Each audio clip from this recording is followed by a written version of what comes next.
So hello people, this is your channel CATV and in this video we are going to solve the question. ठीक है, वो question कौन से होंगे? फॉर्मूले बेस्ड क्वेश्चन होंगे बॉन्ड वैल्यूएशन के. ठीक है, ये सारे पर्टिकुलर फॉर्मूले की शीट है. ये फॉर्मूले की शीट को हम फटाफट करते हैं, फॉर्मूले समझते हैं. फॉर्मूले समझने के बाद हम जो है 4 क्वेश्चन करेंगे. वो 4 क्वेश्चन को फटाफट हम करते हैं. क्वेश्चन में सबसे पहले पूछा है स्टॉक वैल्यू ऑफ बॉन्ड क्या है. स्टॉक वैल्यू ऑफ बॉन्ड मतलब कि जब बॉन्ड शेयर में कन्वर्ट होता है तो जो नंबर ऑफ शेयर है उस शेयर की मार्केट प्राइस, तो वो होगी इसकी बॉन्ड की स्टॉक वैल्यू. इसको अपन बोल सकते हैं कन्वर्जन वैल्यू ऑफ बॉन्ड. तो क्या है, तो जैसे मार्केट प्राइस है, देखो नंबर ऑफ शेयर में कन्वर्ट हुआ उसकी मार्केट प्राइस, ये आपका जो है ये अपना होता है फॉर्मूला. दूसरा कन्वर्जन प्रीमियम.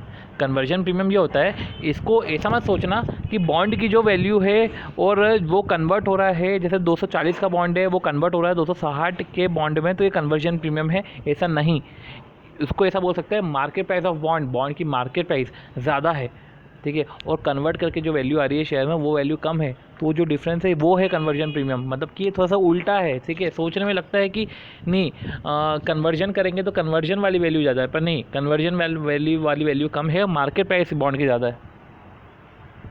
तो market price of convertible bond में से स्टॉक वैल्यू माइनस करेंगे, उसमें से स्टॉक वैल्यू माइनस करी, मतलब उसको बोलते हैं कन्वर्जन वैल्यू माइनस करी, वो हो गया आपका कन्वर्जन प्रीमियम. ऑब्वियस सी बात है कि ये है तो आपने वैल्यू में निकाली. अब मार्केट प्राइस में से कन्वर्जन वैल्यू या स्टॉक वैल्यू माइनस करके डिवाइड बाय कन्वर्जन वैल्यू या स्टॉक वैल्यू करो.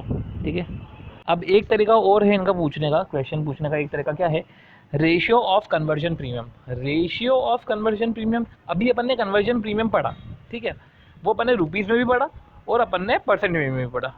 अब ये बोल रहे हैं रेशियो ऑफ कन्वर्जन प्रीमियम. ये क्या होगा, ये जो है ये प्रीमियम को जो है आप कन्वर्जन वैल्यू से डिवाइड करोगे तो ये रेशियो आ जाएगा आपका. फिर आती बात कन्वर्जन. एक और क्वेश्चन है, एक और जो फॉर्मूला कन्वर्जन पे पढ़ते हैं, फिर अपन फटाफट देखते हैं. Conversion parity price. Conversion parity price मतलब कि यार कम से कम मतलब कि इतना कन्वर्जन होना चाहिए ताकि बॉन्ड की वैल्यू और शेयर की वैल्यू सेम रहे. मतलब कि मार्केट प्राइस जो है बॉन्ड की divide by number of share, ये हो गया अपना conversion parity. Conversion parity price बोल दे या मार्केट कन्वर्जन प्राइस बोल दे, दोनों में बात सेम ही है. ठीक है, स्ट्रेट वैल्यू. स्ट्रेट वैल्यू ये है कि अगर कभी नॉन कन्वर्टेबल बॉन्ड इशू करते तो नॉन कन्वर्टेबल बॉन्ड की वैल्यू क्या रहती, तो उसकी स्ट्रेट वैल्यू हो गई. ठीक है, इसको वही प्रेजेंट वैल्यू ऑफ आउटफ्लो से आप निकाल सकते हो. तो देखो सिंस हमने अब स्ट्रेट वैल्यू भी कैलकुलेट कर ली, अब देखो स्ट्रेट वैल्यू से जो है डाउन साइड रिस्क भी कनेक्टेड है. कैसे, percentage of down side risk, market price of convertible bond ज़्यादा है स्ट्रेट वैल्यू की नॉन कन्वर्टेबल, क्योंकि नॉन कन्वर्टेबल बॉन्ड है उसकी प्राइस कम है, तो ज़्यादा माइनस कम डिवाइड बाय ज़्यादा. ज़्यादा माइनस कम डिवाइड बाय ज़्यादा इसलिए क्योंकि डाउन साइड रिस्क मतलब ऊपर से नीचे जा रहा है, तो डिनोमिनेटर में तो ऊपर वाला पोर्शन होगा, मतलब कि market price minus straight value divide by market price.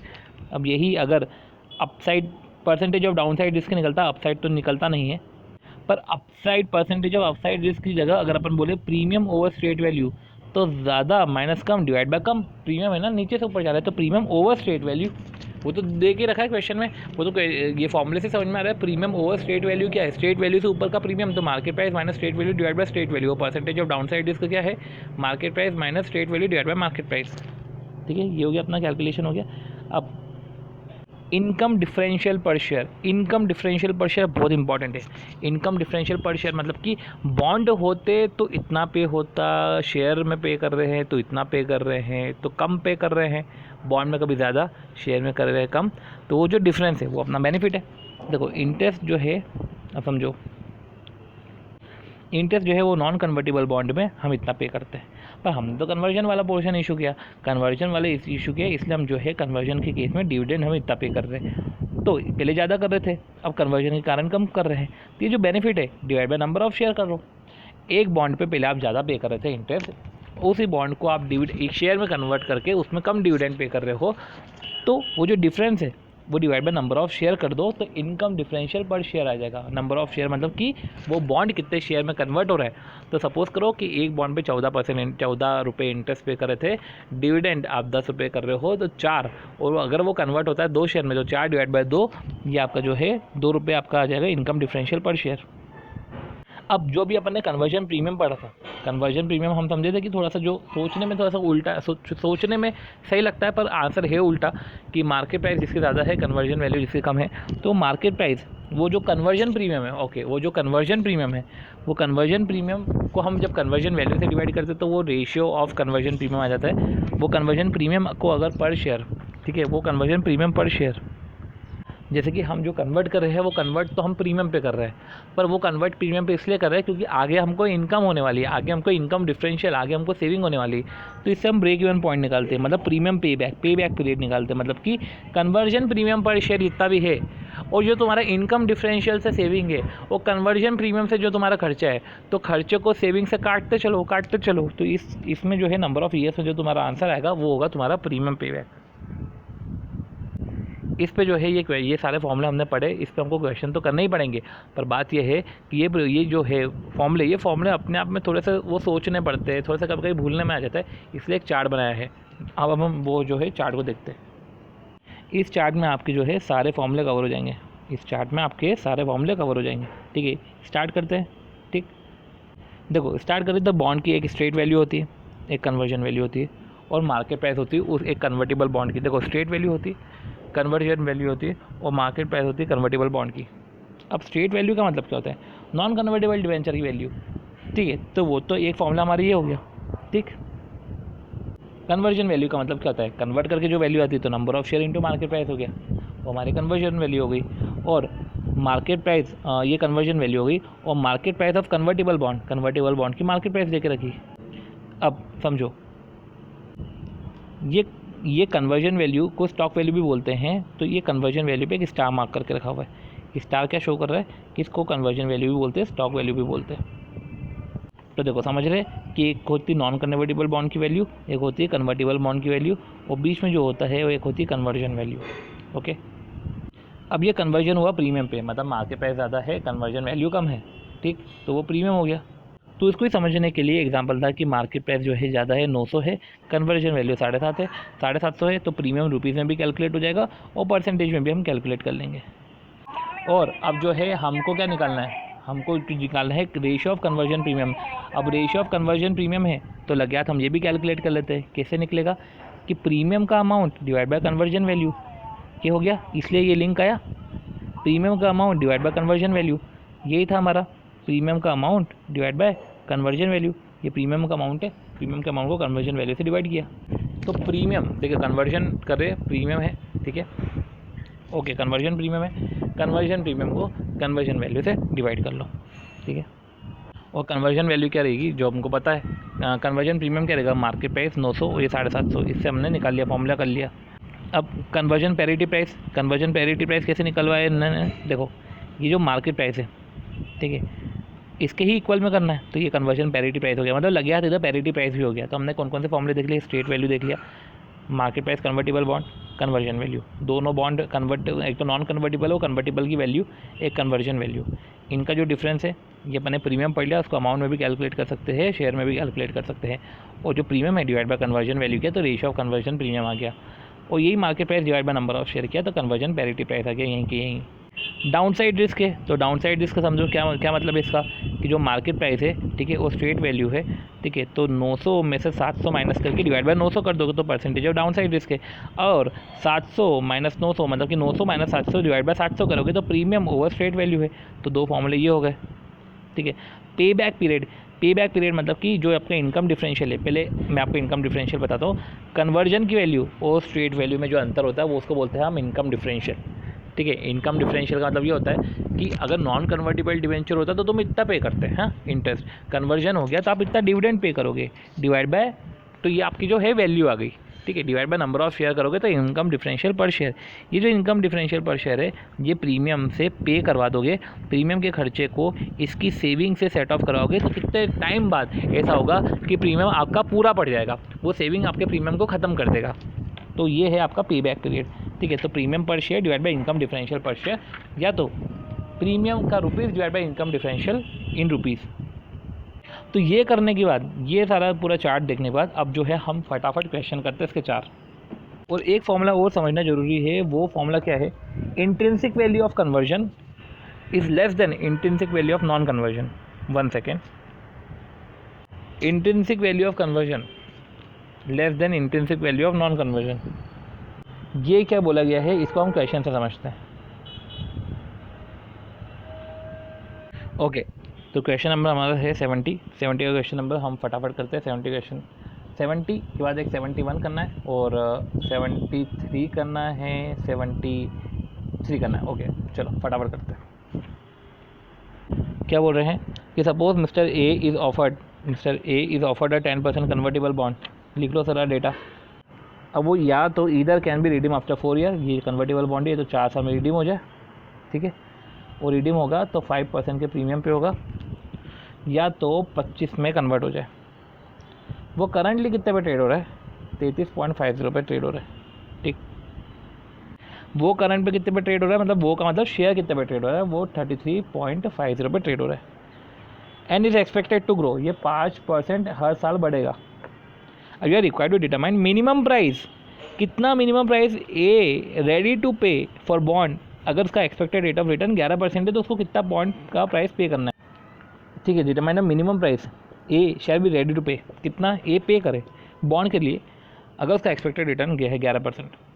देखो ए बॉन्ड के लिए कितना पे करेगा, ऑब्वियस सी बात है जितना उसको बॉन्ड से मिल रहा है। तो पहले तो आप प्रेजेंट वैल्यू निकाल लो, अगर वो कन्वर्ट नहीं होता है, क्योंकि ईदर कैन बी है ना, तो पहले प्रेजेंट वैल्यू निकालो अगर वो कन्वर्ट नहीं होता है, क्योंकि अगर वो कन्वर्ट नहीं होता है तो आपको 100 रुपये का इंटरेस्ट मिलेगा 4 साल तक, ठीक है।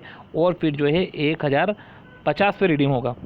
देखो तो देखते हैं इसमें ऐसे ही करेंगे। देखो 100 रुपये 4 साल तक, और देखते हैं 1 सेकेंड।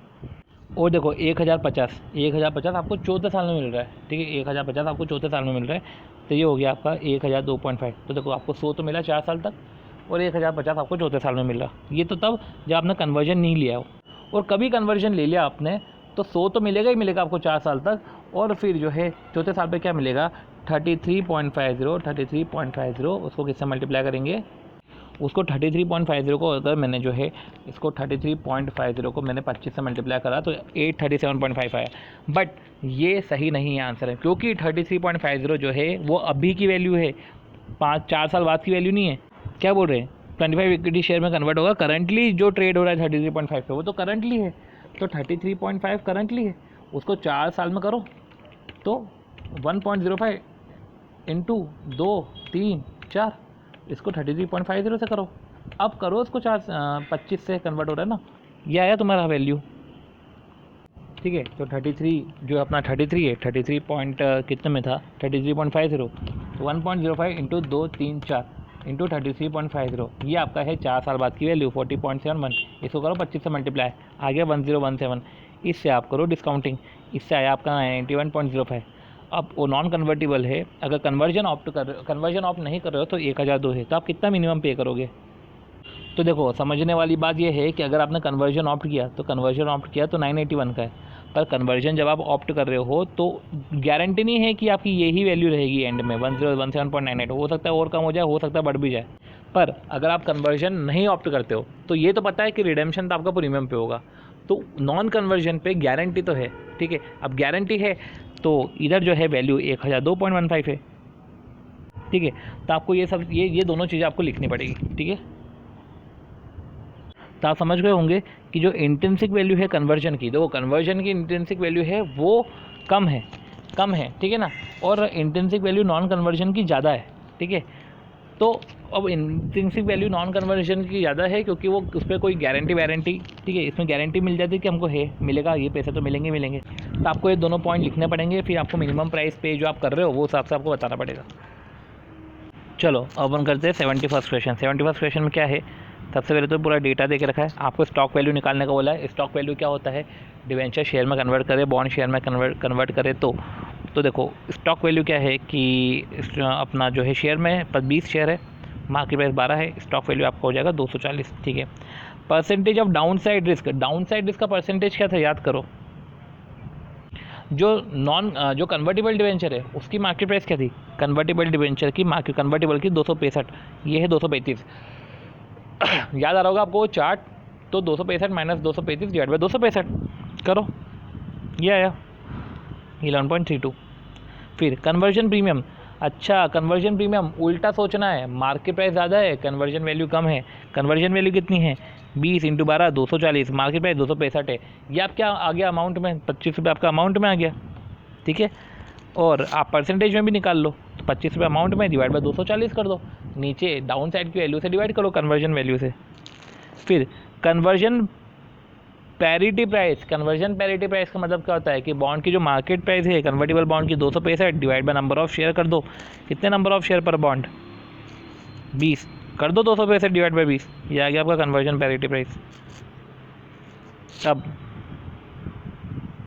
चलो तो अब देखो 72, तो XYZ कंपनी, वन सेकेंड, चलो ओके, तो XYZ कंपनी का करंट अर्निंग जो है, देखो नोट करना सबका सब जो है, सारा डेटा आपको नोट करना है। तो 72nd क्वेश्चन है, क्या बोल रहे हैं कि company has a current EPS, लिखो सारा डेटा, 3 है और 3 है अपना EPS, और जो है 1 सेकेंड, तो देखो करंट अर्निंग पर शेयर है 3 रुपये, ठीक है, तो 3 रुपये अपना अर्निंग पर शेयर है। आउटस्टैंडिंग है अपना 50 लाख, 5 लाख है आउटस्टैंडिंग, 5 लाख है। The company plan to issue, अब कंपनी सोच रही है कि इशू करते हैं, क्या इशू कर रहे हैं ये, 40,000 7% प्रेफरेंस शेयर। ओके, लिख लो पूरा डेटा, 40,000 7% प्रेफरेंस शेयर, 50 रुपये के शेयर है। अब दो प्रेफरेंस शेयर है ना, वो कन्वर्टेबल है 2 शेयर में, ठीक है। अब इक्विटी शेयर की मार्केट प्राइस जो है वो 21 है, वो 2 शेयर में कन्वर्टेबल है, और इक्विटी शेयर की मार्केट प्राइस 21 है। तो प्रेफरेंस शेयर की कन्वर्जन वैल्यू निकाल लेते हैं। तो भाई प्रेफरेंस शेयर की कन्वर्जन वैल्यू क्या रहेगी, 40,000 इंटू 2 80,000, 80,000 इंटू 21, ठीक है। तो ये conversion value of preference share अगर एक की निकालनी हो तो ऐसा कर लो, अदरवाइज तो 42 रुपये तो है ही। अब शेयर्स कन्वर्जन वैल्यू, तो प्रेफरेंस शेयर्स, ठीक है, शेयर्स नंबर नहीं, शेयर्स अपॉस्ट्रोफी ऐसे समझना पड़ेगा, ठीक है, ये समझो। अब देखो कन्वर्जन प्रीमियम, क्या बोल रहे हैं, what is the conversion premium. तो कन्वर्जन प्रीमियम क्या होता है, देखो मार्केट प्राइस ज़्यादा है आपका, देखते हैं प्रेफरेंस शेयर का प्राइस कितना है, ठीक है, प्रेफरेंस शेयर का प्राइस कितना है, उसका प्राइस है 50, इसकी प्राइस है 42, तो 50 में से 42 माइनस करो, ठीक है, 8 रुपये आपका हो गया। अब कन्वर्जन प्रीमियम परसेंटेज में निकालना है, तो 8 डिवाइड बाय 42 कर दो भैया, ये 19% आ गया, ठीक है, ये हो गया अपना। अब assume that total earning remain the same, अब ये एज्यूम करो, देखो अब समझो, टोटल अर्निंग सेम ही रहेगी, मतलब दोनों केस में टोटल अर्निंग, मतलब कि टोटल अर्निंग कितनी है, टोटल अर्निंग कितनी, 5 लाख शेयर आउटस्टैंडिंग है, और ये 15 लाख, ये 15 लाख, टोटल अर्निंग सेम रहेगी, ठीक है, ये 15 लाख और ये 15 lakh. Calculate the effect of the issue, effect of the issue, ये जो इशू करा है ना, क्या, preference share, on basic earning per share before conversion और आफ्टर कन्वर्जन, कि जो इशू करा है उसका अगर कन्वर्जन नहीं करा तो क्या रहेगा, कन्वर्जन करा तो क्या रहेगा। अब देखो क्या बोला, टोटल अर्निंग सेम रहेगी, ठीक है, तो हमने टोटल अर्निंग लिखी 15 लाख, वो सेम रहेगी, ठीक है, इसलिए बोला क्योंकि टोटल अर्निंग सेम बोला है। अब कायदे से अगर बिफोर कन्वर्जन होता तो समझ में भी आता कि चलो टोटल अर्निंग है, आफ्टर कन्वर्जन के बाद तो भैया कन्वर्ट कर लिया तो तुम्हारे शेयर बढ़ जाएंगे, शेयर बढ़ जाएंगे तो EPS उसके हिसाब से फिर एडजस्ट हो जाएगा, समझो, शेयर बढ़ जाएंगे, इसका मतलब ये नहीं है कि वो बढ़े हुए, ये जो जितने भी शेयर, जैसे 10 के शेयर 15 हो गए तो 15 शेयर को 3 से मल्टीप्लाई करके 45 कर दिया। अरे भाई अगर 10 शेयर थे, EPS 3 था, तो तुम्हारे 30 शेयर थे, 30 रुपये थे, है ना, तुम्हारी टोटल अर्निंग। अब 10 शेयर के 15 शेयर हो गए, तो इसका मतलब ये थोड़ी ना कि अर्निंग 45 हो जाएगी भैया, तुम्हारे EPS 2 हो जाएगा। तो 10 के भले 15 शेयर हुए पर अर्निंग तो 30 ही रहेगी ना, EPS तुम्हारा 2 हो जाएगा। तो ठीक है, तो अभी जो है टोटल अर्निंग रिमाइंडर सेम दोनों केस में, बिना कन्वर्जन के और कन्वर्जन के। और अब देखो तो 5, ये अपना हो गया 15 लाख। अब 15 लाख के बाद अगर कन्वर्जन नहीं करा बिफोर कन्वर्जन तो ठीक है, 40,000 है, 40,000 पे 50 है, 50 को 7% से मल्टीप्लाई किया तो 1,40,000 आया, और 1,40,000 में से हम टैक्स माइनस कर देंगे। क्या टैक्स का रेट दे के रखा है, नहीं दे के रखा है, डायरेक्ट 1,40,000 माइनस करो। पर यही चीज़ अगर जब आप कन्वर्ट कर दोगे तो आपको माइनस करना नहीं रहेगा, कोई डिविडेंड माइनस होगा ही नहीं, ठीक है। तो 15 में से 1,40,000 माइनस किया तो 13,60,000 आया। अब ये जो 13,60,000 है divide by number of share कितने हैं, आपके नंबर ऑफ शेयर है 5 लाख, तो 13,60,000 डिवाइड बाय 5 लाख किया, EPS आया 2.72। अब यही जो है 15 लाख है, अब 15 लाख डिवाइड बाय 5 लाख नहीं करोगे, 5 लाख, अब देखो कन्वर्जन करा है तो 40,000 इंटू 2 5,80,000 करोगे, इस तरीके से तुम्हारा EPS आ जाएगा 2.59, ठीक है। Okay, if profit after tax increase by 1 million, अब ये बोल रहे हैं कि अगर पैट 1 मिलियन से इंक्रीज हो रहा है, मतलब कि 10 लाख से इंक्रीज हो रहा है, तो what will be the basic EPS before conversion and on fully dilute and on a fully diluted basis, ठीक है। ओके, अगर पैट इंक्रीज बाय, ठीक है, बाय मतलब कि 15 लाख वो 10 लाख और ऐड कर लो तो 25 लाख हो जाएगा तुम्हारा। अब क्या बोल रहे हैं, अब 25 लाख हो गया तो बिफोर कन्वर्जन अभी नहीं करा, ठीक है, तो 25 लाख डिवाइड बाय, अब 25 लाख में से वही अब कन्वर्जन कभी नहीं करा हो तो अपन माइनस कर देंगे प्रेफरेंस डिविडेंड। अगर तुमने अपना प्रेफरेंस डिविडेंड माइनस किया तो समझो ना, प्रेफरेंस डिविडेंड माइनस किया मतलब क्या, जो तुम्हारा 40,000 था उसको तुमने 50 से मल्टीप्लाई करके 7% तुम्हारा 1,40,000 माइनस किया, तो ये अर्निंग आ गई। ये अर्निंग डिवाइड बाय तुमने किया 5 लाख, ये तुम्हारा EPS आ गया। पर अगर जो है अगर कन्वर्ट कर लेते तो 25 लाख डिवाइड बाय 5,80,000 हो जाता। तो ईजी था ये, ठीक है, ये भी ईजी था, हो गया क्वेश्चन तुम्हारा पूरा। एक 73rd क्वेश्चन है जो लास्ट क्वेश्चन है, जो बहुत ईजी, जो अभी अपन कर चुके हैं। अब देखो ये पूरा डेटा दे के रखा है, मैं तो डायरेक्ट क्वेश्चन भी आता हूँ। कन्वर्जन वैल्यू पूछ रहा है, कन्वर्जन वैल्यू मतलब बॉन्ड कितने शेयर में कन्वर्ट हो रहा है, इसकी मार्केट प्राइस, तो कितने शेयर में कन्वर्ट हो रहा है। अब समझो इसमें तगड़ा काम तो ये है कि तुम्हारा नॉर्मल फंडा नहीं चलने वाला, इधर कन्वर्जन वैल्यू निकालनी ना, कन्वर्जन वैल्यू निकालनी है। तो conversion premium divide by conversion value is equal to ratio. तो कन्वर्जन प्रीमियम कितना है, अगर आपको याद हो तो कन्वर्जन प्रीमियम कितना है। कन्वर्जन रेशियो, सबसे पहले तो एक चीज़ जो मैं गलत हो गया था इधर, कि कन्वर्जन रेशियो को रेशियो ऑफ कन्वर्जन प्रीमियम से कंपेयर मत कर लेना, जो करने में अभी आगे था कि कन्वर्जन रेशियो को रेशियो ऑफ कन्वर्जन प्रीमियम से कंपेयर करने में आगे था। ये एक जो है डिबेंचर ये 30 में कन्वर्ट हो रहा है, तो 30 इंटू हमने 25 करा तो ये आ गया तुम्हारा 750। तो conversion ratio and ratio of conversion premium दोनों में डिफरेंस है। ओके, तो market conversion price, market conversion price क्या है कि अब देखो कन्वर्जन वैल्यू निकाली हमने, अब मार्केट कन्वर्जन प्राइस तुमको याद हो तो एक अपन ने फॉर्मूला पढ़ा था जिसमें लिखा हुआ था कि इसको अपन मार्केट कन्वर्जन प्राइस भी बोलते हैं। अब किसको बोलते हैं, ये देखो जो हमने बात करी थी, market conversion price, conversion parity price, conversion parity price को मार्केट कन्वर्जन प्राइस भी बोलते हैं, राइट।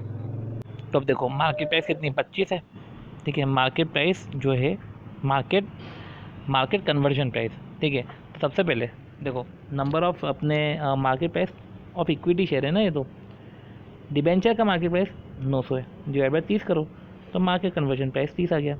कन्वर्जन प्रीमियम, ये कन्वर्जन प्रीमियम क्या हुआ समझो, कन्वर्जन प्रीमियम क्या है, मार्केट प्राइस तो ज़्यादा ही रहेगी डिबेंचर की, इसको वो उल्टा जैसा समझना है, कि मार्केट प्राइस डिबेंचर की ज़्यादा रहेगी। ये देखो 900 है, पर जो कन्वर्ट कर रहे हैं 30 को हम 25 से मल्टीप्लाई कर रहे हैं तो ये आ गया हमारा 750। तो ये जो 150 है,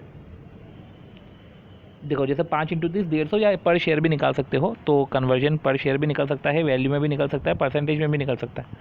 इन्होंने जो है इसको पर्टिकुलर वैल्यू में निकाला, पर शेयर की वैल्यू में निकाला, ठीक है।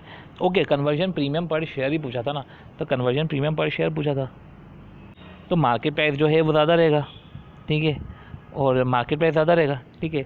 और जो है हमारा वैल्यू जो है कन्वर्जन वैल्यू वो 30 इंटू 25, ये हमारा कम रहेगा 750। तो एक बॉन्ड पे है वो अगर आप देखो तो एक बॉन्ड पे 150 का प्रीमियम है, पर एक शेयर पे पूछ रहे हैं वो प्रीमियम, एक शेयर पे प्रीमियम है, तो डिवाइड बाय 30 करना पड़ेगा हमको। फिर ratio of conversion premium, ratio of conversion premium क्या है, रेशियो ऑफ कन्वर्जन प्रीमियम क्या है समझो, रेशियो ऑफ कन्वर्जन प्रीमियम है कि ये जो हमारा कन्वर्जन प्रीमियम था डिवाइड बाय कन्वर्जन वैल्यू करो, तो जो 5 रुपये हमारा कन्वर्जन प्रीमियम था उसको जो है कन्वर्जन वैल्यू से हमने मल्टीप्लाई किया, कन्वर्जन वैल्यू से हमने डिवाइड किया, और कन्वर्जन वैल्यू क्या है, देखो कन्वर्जन प्रीमियम रहेगा तो उसको अपन जो है कन्वर्जन वैल्यू से डिवाइड करेंगे। अब कन्वर्जन प्रीमियम पर शेयर रहेगा तो उसको ऑब्वियस बात है उसको कन्वर्जन प्राइस से डिवाइड करेंगे। तो देखो तो मैंने कन्वर्जन वैल्यू क्या निकली थी, कन्वर्जन वैल्यू ये थी, अगर हम वैल्यूज़ में निकालें तो 30 शेयर थे, ठीक है। ये जो 30 शेयर थे अगर हम बात करें, ये जो 30 शेयर है इसको कन्वर्जन वैल्यू निकालनी है, तो ऑब्वियस सी बात है ये 30 शेयर है, इसको कितने पे हो रहे कन्वर्ट, ये 25 पे कन्वर्ट हो रहे, ये हुए तुम्हारे 750, ठीक है। अब कन्वर्जन ये अपनी कन्वर्जन वैल्यू होगी। कन्वर्जन प्रीमियम कितना है, कन्वर्जन प्रीमियम की बात करें तो वो कितना है, तो आपका मार्केट प्राइस तो जो है वो 5 से ज़्यादा है ना, मार्केट प्राइस जो है वो 30 था, और इधर जो है मार्केट प्राइस 30 कैसे निकला था। अब देखो मार्केट प्राइस तुम्हारा 30 कैसे निकला था कि तुम्हारा 900 था और 750 था, 150 डिवाइड बाय 30 कर दिया था तो 5 आया था, सॉरी, ठीक है।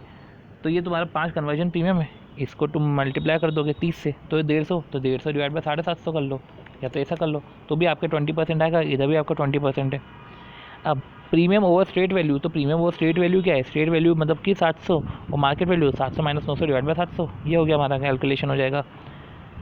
फेवरेबल इनकम डिफरेंशियल अभी अपन ने समझा कि जो कन्वर्जन प्रीमियम था, कन्वर्जन प्रीमियम अपना 5 रुपये है, ठीक है, वो 5 रुपये को इनकम डिफरेंशियल से बच जाएगा। इनकम डिफरेंशियल कैसे निकालेंगे? इनकम डिफरेंशियल ऐसे निकालेंगे कि कभी जब अगर कन्वर्टिबल डिवेंचर नहीं होता, नॉन कन्वर्टिबल डिवेंचर होता, तो इंटरेस्ट कितना रहता?